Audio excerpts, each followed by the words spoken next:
kita bahas tentang maratib iyyaka na'budu ilman wa amala. Menurut Al-Imam Ibn Qayyim Al-Jauziyah rahimahullah, beliau mengkaji kitab Al-Imam Al-Harawi Manazilus Sa'irin, syarahkan kitab itu, beliau tahdzib kitab itu, dan beliau menyimpulkan bahawa iyyaka na'budu, arti iyyaka na'budu hanya kepadamu lah kami mengantarkan ibadah kami, menguntukkan ibadah kami. Hanya kepadamu lah ibadah kami tujukan, kami persembah. Ternyata orang memiliki tingkatan-tingkatan di dalam perjalanannya dalam melakukan ibadah itu. Tingkatan itu sangat ditentukan oleh apa? Oleh dua perkara. Yang pertama ilmu, yang kedua amal. Jadi orang kalau mau meningkat di dalam beribadah kepada Allah, dua ini harus jalan seiring. Tidak cukup amal saja, ilmu tidak bertambah. Atau ilmu saja, tapi tidak diamalkan. Jadi maratib iyyaka na'budu, tingkatan iyyaka na'budu itu, kalau kita mau meningkat kualitas ibadah kita, ingin kita meningkat hakikat dari kalimat yang kita baca setiap solat tu iyyaka na'budu, dua ini adalah modal yang tidak, al-ilmu wal-amal. Nah, ilmu dan amal itulah yang akan menentukan peringkat seseorang di dalam beribadah. Apa ilmu dan amal yang dibutuhkan untuk menaikkan tingkatan ubudiyah kita itu? Kalau dari sisi ilmu, ada dua ilmu. Lil ubudiyah maratib bihasabil ilmi wal amali. Dalam ubudiyah itu, untuk peningkatan ubudiyah, ternyata ada tingkatan sesuai dengan ilmu dan amal. Wa amma maratibuhal ilmiyah famartabatan. Adapun tingkatan dari sisi keilmuan, manusia itu memiliki dua pula tingkat dari sisi ilmu.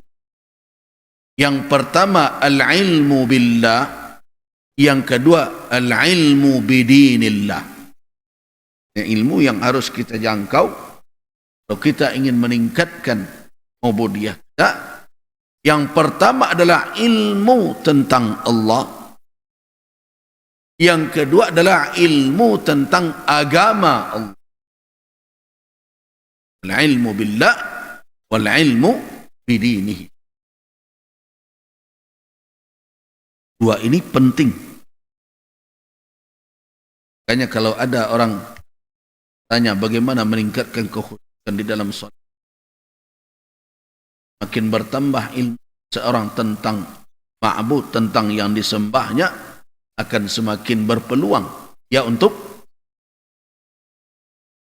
mendapatkan.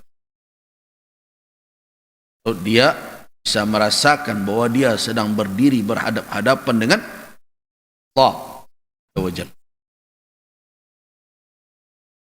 Nah, begitu juga ilmu bidini, ilmu dengan agama yang diturunkan oleh Allah. Semakin meningkat ilmunya tentang salat itu, maka akan semakin meningkat pula kualitas dari salatnya itu. Sudah bertahun-tahun yang lalu saya mengingatkan orang ketika ada yang mengajarkan tentang salat khusyuk, bagaimana cara salat khusyuk, kata dia, teruslah sebut Allah, Allah, Allah, Allah terus di dalam hati. Dan ada yang bertanya, memang begitukah khusyuk? Ya. Itu kita masih mengaji waktu di Nurul Haq.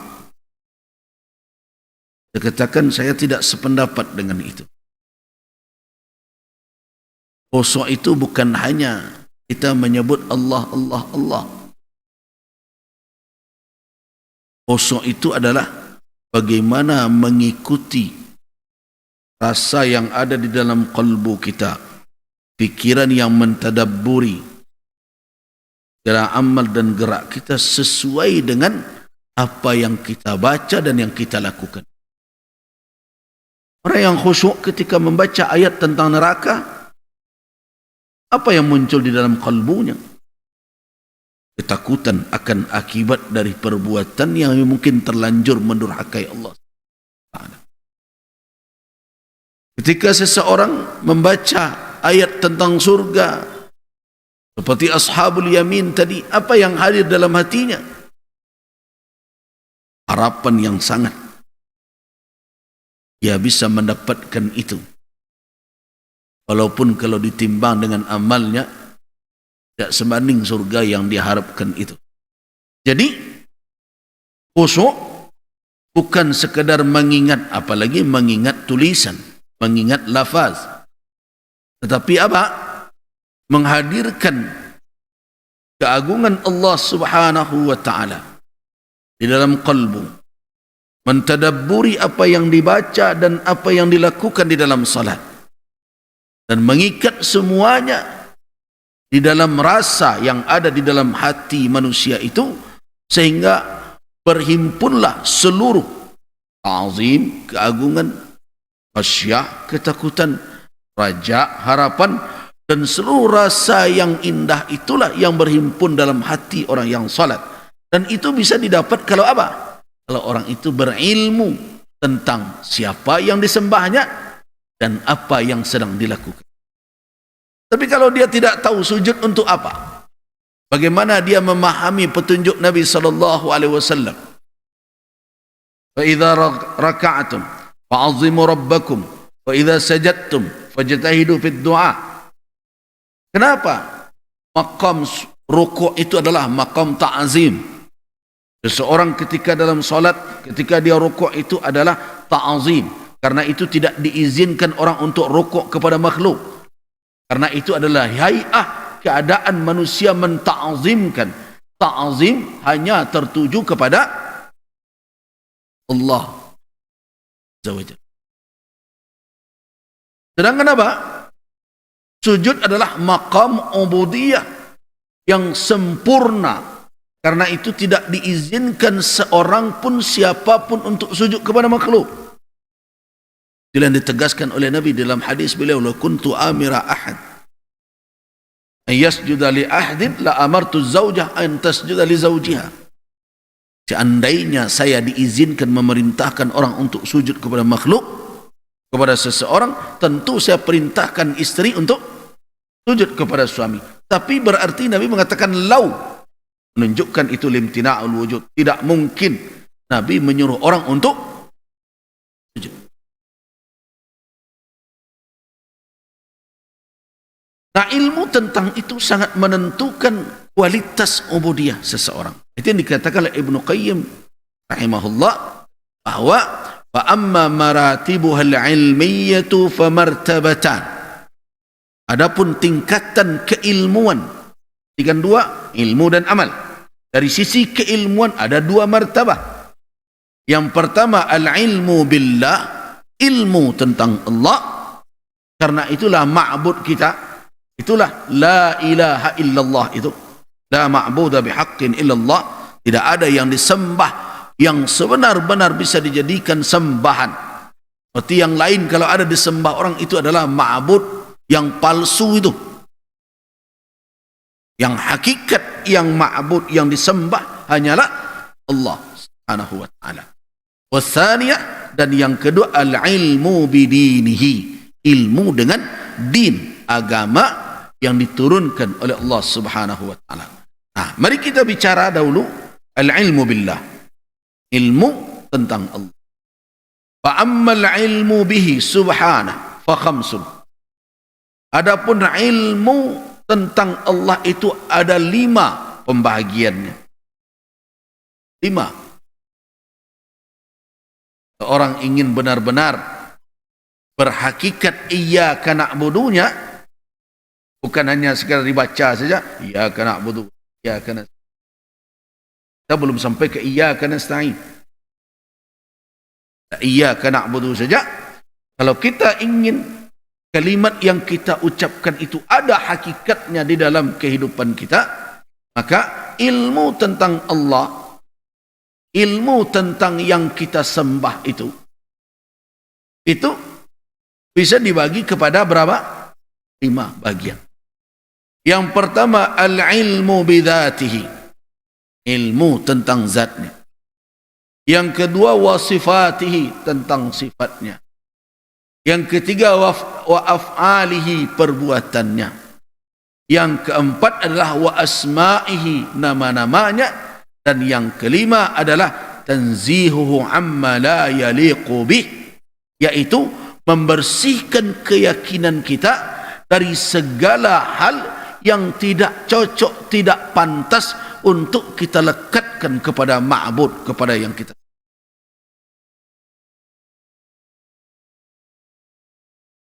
Nah, itu di mana ditemukan dalam kajian akidah. Ahad selama ini kita sudah tamatkan satu kitab ya, jamaah, lama betul. Ilmu bidzatillah. Tentang zat yang maha sempurna. Yang kedua adalah ilmu tentang sifat. Yang ketiga ilmu tentang af'al, perbuatan Allah subhanahu wa ta'ala. Allah Razzaq, yarzuqu man yasha. Allah subhanahu wa ta'ala harus kita ilmui dan kita imani segala perbuatannya dengan segala kesempurnaannya. Wa asma'ihi, dan nama-namanya yang tidak terbatas itu. Walaupun di dalam hadis dikatakan 99 Allah punya nama, tapi bukan berarti nama Allah terbatas 99. 99 itu terkait dengan siapa yang ingin mendapatkan keutamaan untuk masuk surga ketika dia bisa menemukan, memahami, memaknai, memakainya di dalam ibadahnya, mengimaninya. Kalau dia temukan 99 itu, maka orang itu akan mendapatkan keutamaan. Dia akan masuk surga. Dan kemudian yang paling penting lagi adalah tanzihu, yaitu membersihkan segala keyakinan yang ada di dalam diri kita tentang Allah. Membersihkan dari apa? Dari segala yang tidak pantas untuk kita yakini ada pada Allah subhanahu wa ta'ala. Tanzihillah amma la yaliku bih. Misalnya Allah jadi lemah, mustahil. Allah tidak tahu, mustahil. Allah tidak bisa mengatur makhluknya, mustahil. Muncul hal-hal yang seperti itu kadang karena kondisi kehidupan. Ya, dulu merasai tarui saja, Allah tidak tahu juga keadaan awak kau. Nah, muncul hal yang seperti itu segera tolak, bersihkan i'tiqad kita, keyakinan kita tentang Allah subhanahu wa ta'ala. Itu was-was yang dihembuskan oleh khannas itu. Khannas itu kan kerjanya mengotori. Mengotori apa? Yang paling awal dia kotori adalah tauhid kita, akidah kita. Itu ilmu terkait dengan Allah subhanahu wa ta'ala. Adapun ilmu yang terkait dengan dinillah, dengan agama Allah, dua pula tingkatannya. Yang pertama adalah dinuhul amriyus syar'i.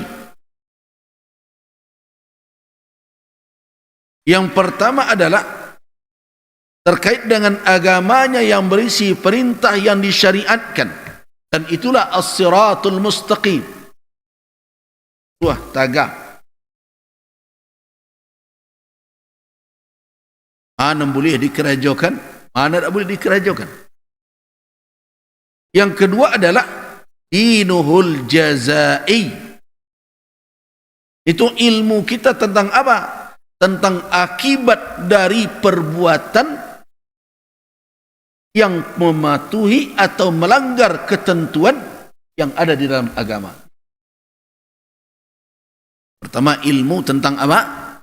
Tentang perintah, tentang larangan, tentang tuntunan Allah dalam kehidupan ini. Mana yang boleh dilakukan, mana yang tidak boleh dilakukan, mana yang harus diperbuat, mana yang jangan diperbuat, mana yang terbaik diperbuat, mana yang tidak terbaik. Itu ilmu pertama. Tingkatan kedua apa? Ilmu tentang apa akibat kalau dilanggar tuntunan itu.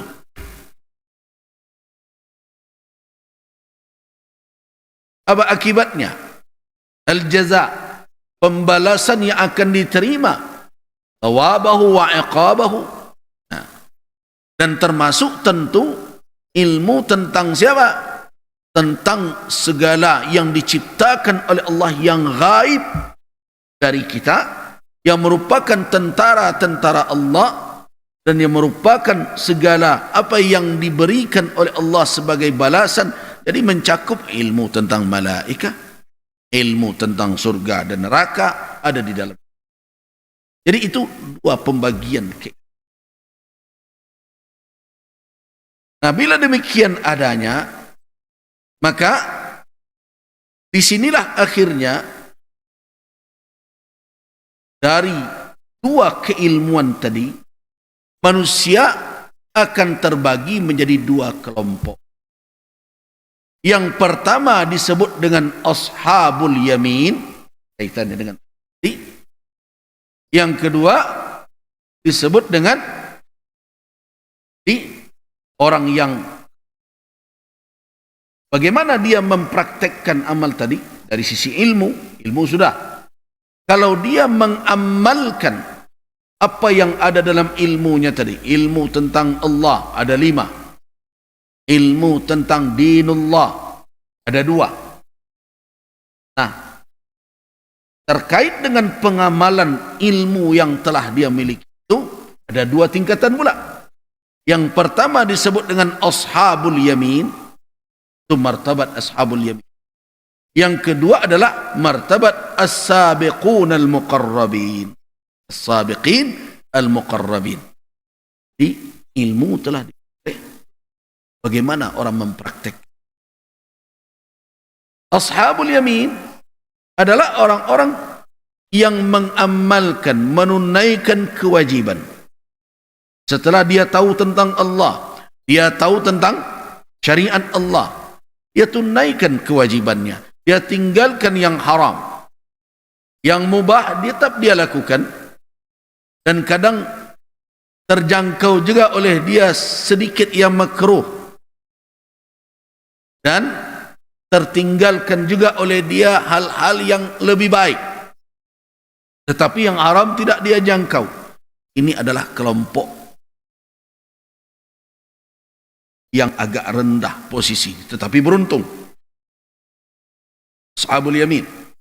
Jadi ashabul yamin itu orang yang menjalankan kewajiban, tetapi mereka belumlah sesempurna as-sabiqin, orang-orang yang memang beruntung menang di dalam berpacu dalam kehidupan dunia ini.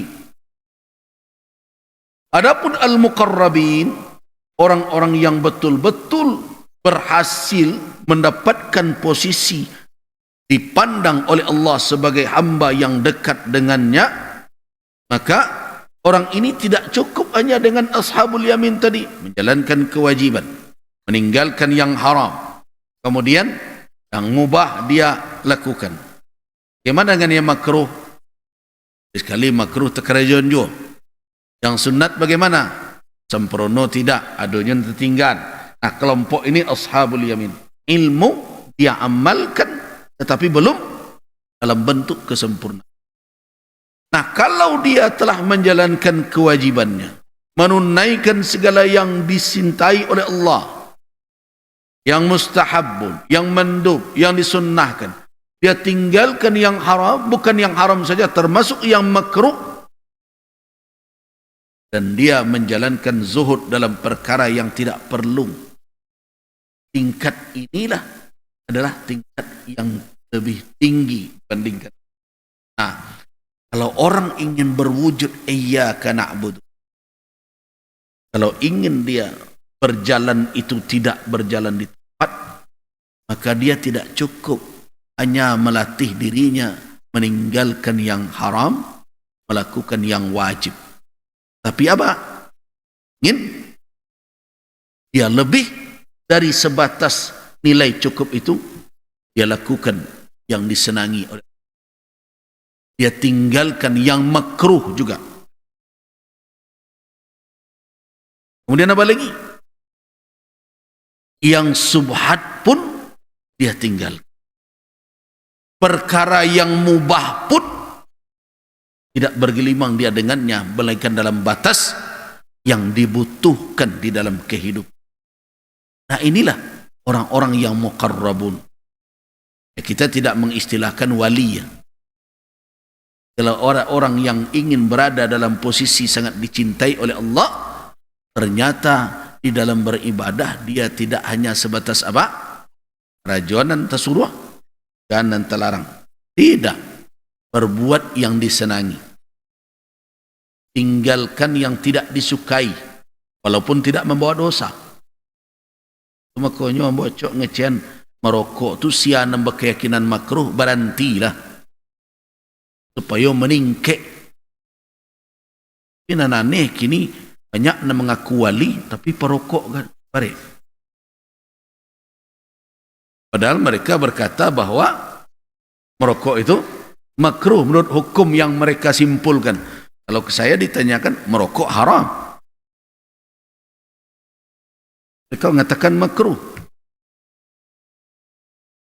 Makanya agak sanksi kita ketika di mana-mana wali bertebaran ini. Para wali itu kita lihat bapak-pak rokok di samping. Ketika ditanya kepada mereka, rokok makruh.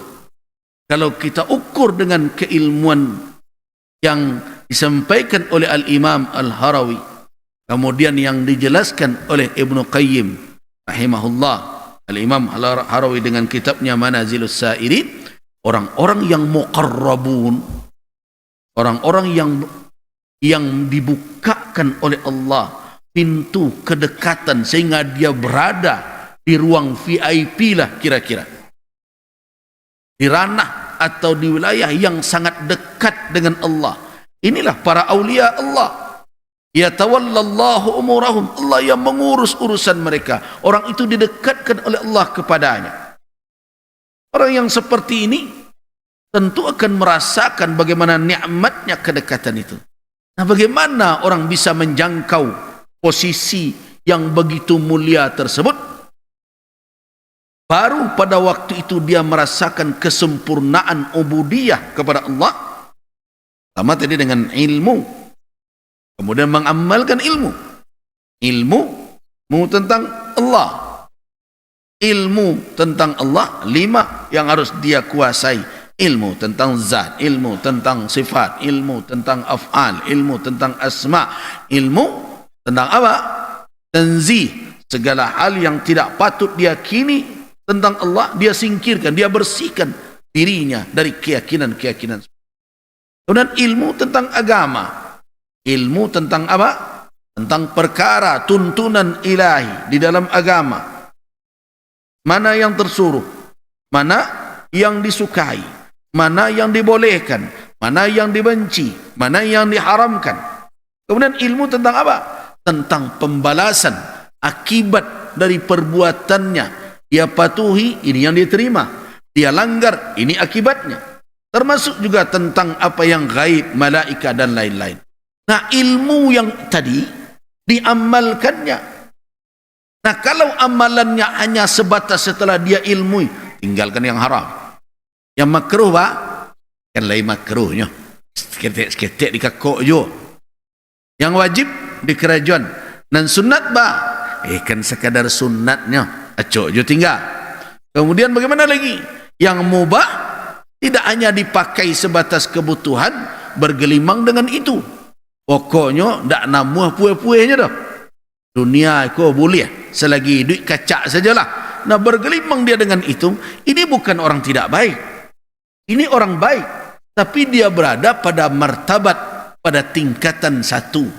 Tingkatan apa? Yang disebut dengan ashabul yamin. Orang ini beruntung.